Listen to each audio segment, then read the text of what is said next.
Hello everyone, we're back. We are about to do the appendices. So again, there's going to be no further gameplay in this episode. So if you want to skip it to the next episode, if it's available when you watch this, be my guest.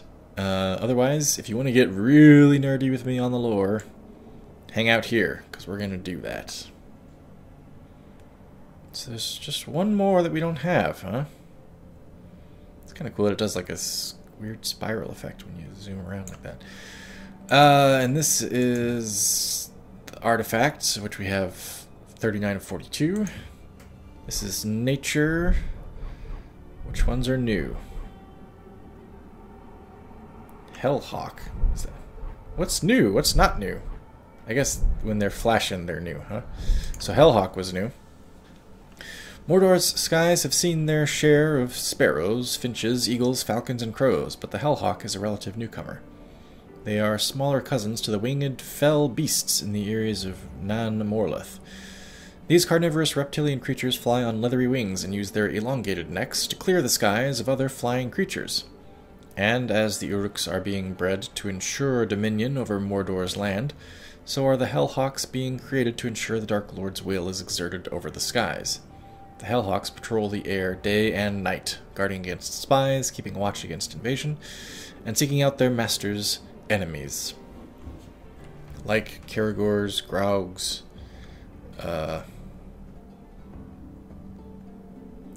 ghouls.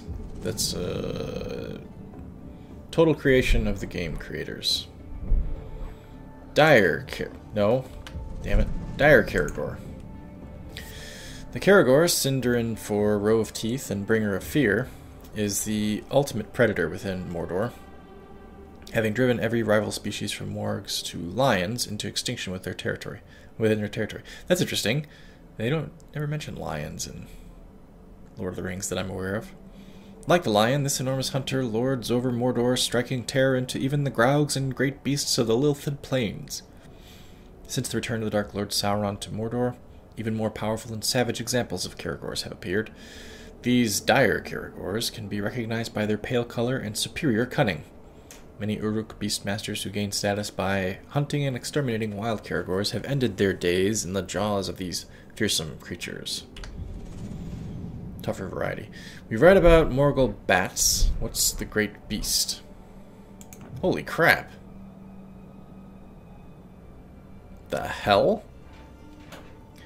A monster of this strength and size can, without reservation, be referred to as a great beast, a distant cousin to the Mumakil, those are the elephants in Return of the King.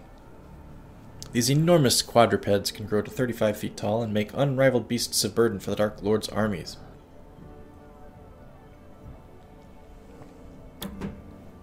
They are powerful enough that no creature, except perhaps for a Graug or a huge Caragor pack, can hope to bring them down. In the coming war, they will prove invaluable to the Dark Lord's growing armies, as both transport and a weapon. Interesting that we never see them anywhere else. In fact, I haven't even seen one in the game yet, right? I don't even know why I have this entry unlocked. But okay. Let's see, what else was there? Alpharin. All the herbs here. The Never Fade Alpharin is a remarkably durable plant with a year-long life cycle. In bloom, it produces a brilliant gold, yellow, and bell-shaped flower that loses neither its color nor its petals for the duration of its life. Alpharin's nectar is delightful and said to attract bees for miles. Further, it is also prized by elves and hobbits because it can be made into a fine, delicious syrup that is said to promote vigor and robust health. Some miscue the eating of the syrup and instead use it medicinally, as it can be applied to wounds to aid in healing and eliminating scars. Naugrimbus. Hobbits love mushrooms, okay? Being discerning about mushrooms, they would not eat Naugrimbus. Naugrim, that's an elven name for the dwarves. Naugrim. I wonder what the rest of it means. This foul-tasting toadstool holds little appeal as a foodstuff. It is edible, filling, and little more. Ah, here we go. The dwarves use Naugrimbus as a ration for troops on long marches. So it's like Dwarven Lembas. I see. but only as a last resort. As a result, some call it dwarves' bread, but only as an insult to both bread and dwarves. The cap of Naugrimbus can be applied to burn wounds, and its consumption can temporarily increase one's stamina. Otherwise, this fungus is best left to orcs and perhaps starving ghouls. Carandol. Brightly colored and cheery, this undersized and crimson-colored mushroom is a fine addition to soups, stews, casseroles, pies, cakes, cookies. I don't know anybody that would want a mushroom cookie. Crumbles, biscuits, breads, and pastries.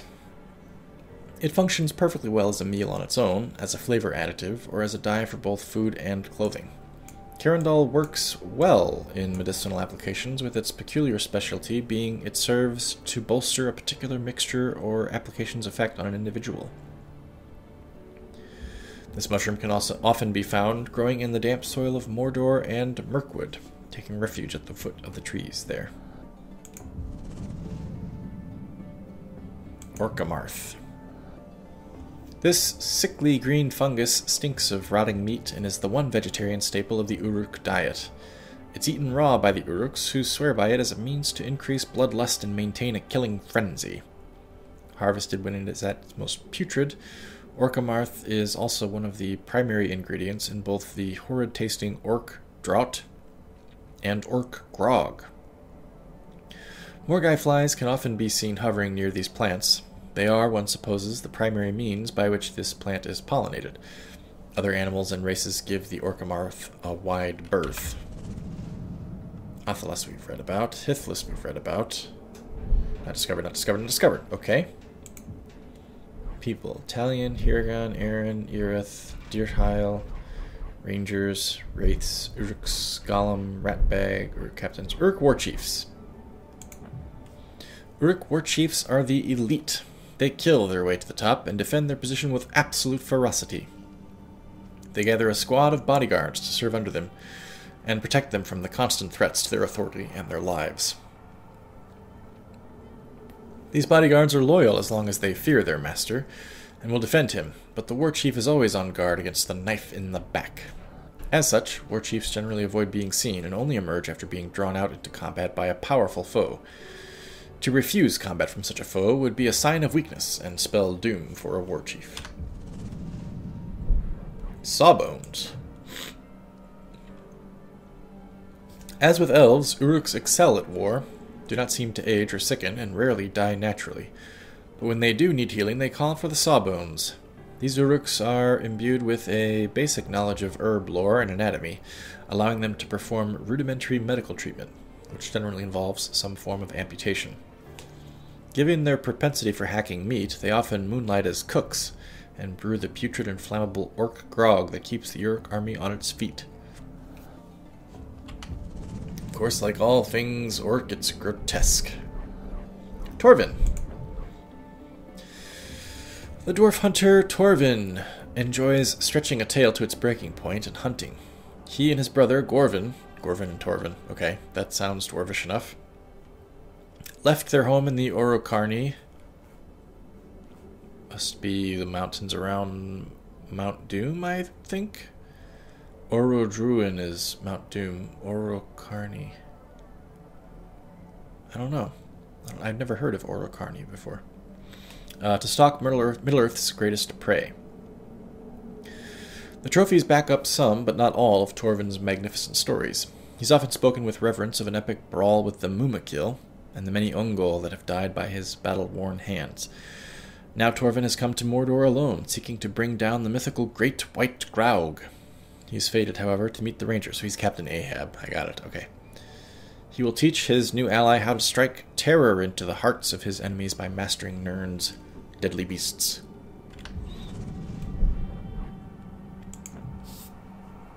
Lithariel. Lithariel is the daughter of Lady Marwen, Queen of the Shore. As an infant, she was the only survivor of a trading ship which fell prey to the raids of the tribesmen. Queen Marwen adopted the infant as a daughter. Oh, so she's not a biological daughter, okay. As a daughter, now she is first in line for the throne. No one questions Lithariel's authority. She grew up quickly among the tribesmen and has taken their values as her own. A tough warrior, She is resourceful and honorable to a fault. She has never surrendered in a battle, even when it cost those following her their lives. Oh, okay.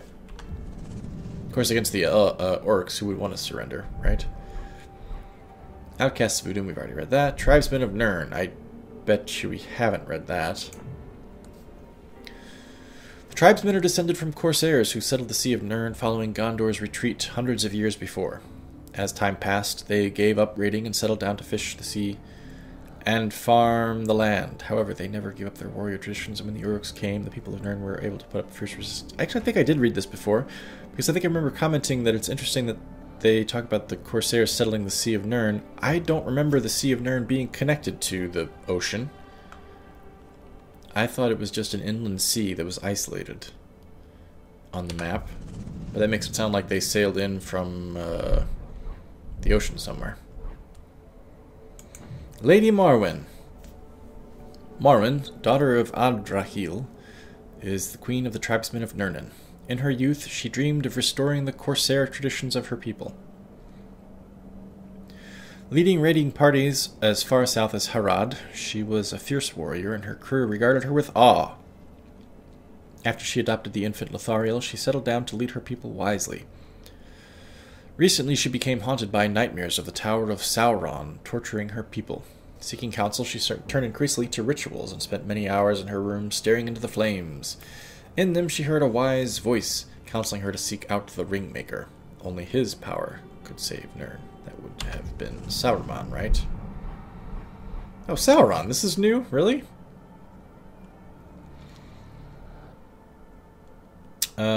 The Dark Lord Sauron claims Middle-earth as his rightful dominion.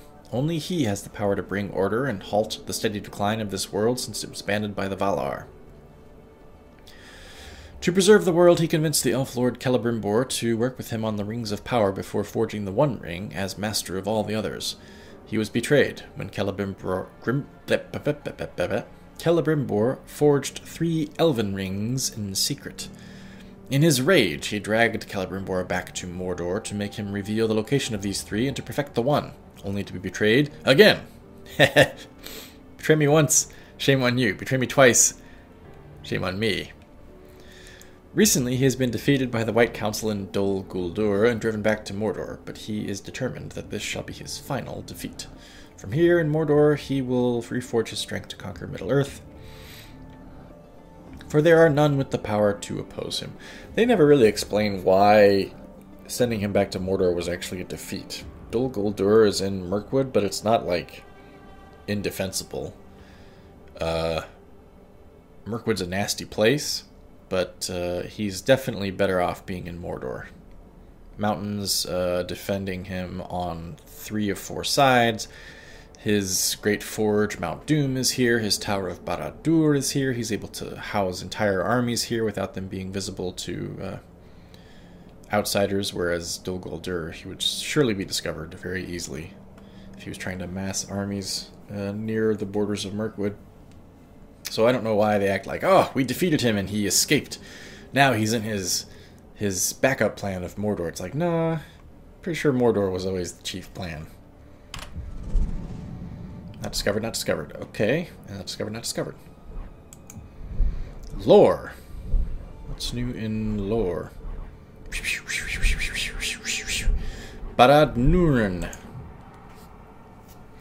Barad-dûr was built by the forces of Gondor immediately after the defeat of Sauron at the end of the Second Age.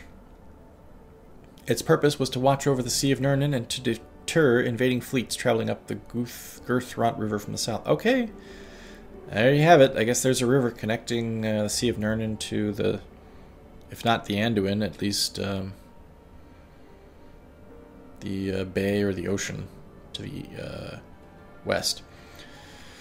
I don't recall that, but okay.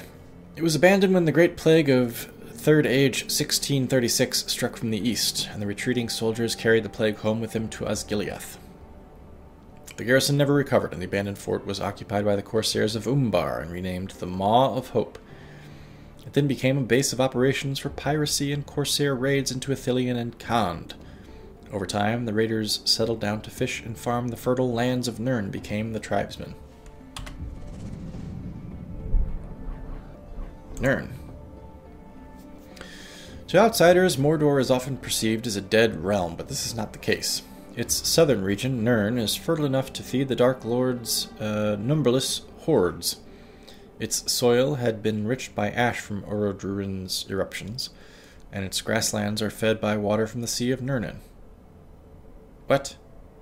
Water from the Sea of Nirnen would surely be salt water, would it not?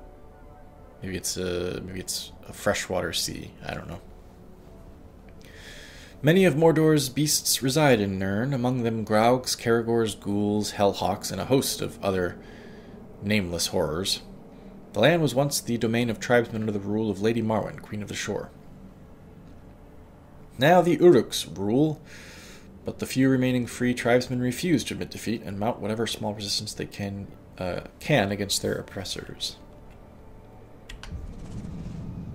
Sea of Nirnen. Natives claim Mordor's inland sea is haunted. Water from Nirnen irrigates crops. Okay, I guess it's fresh water. Fine. But since the Dark Lord's return, it has become bitter and undrinkable to men. Nirnen fisheries harvest strange, beaked abominations that howl in the nets. That's kind of terrifying.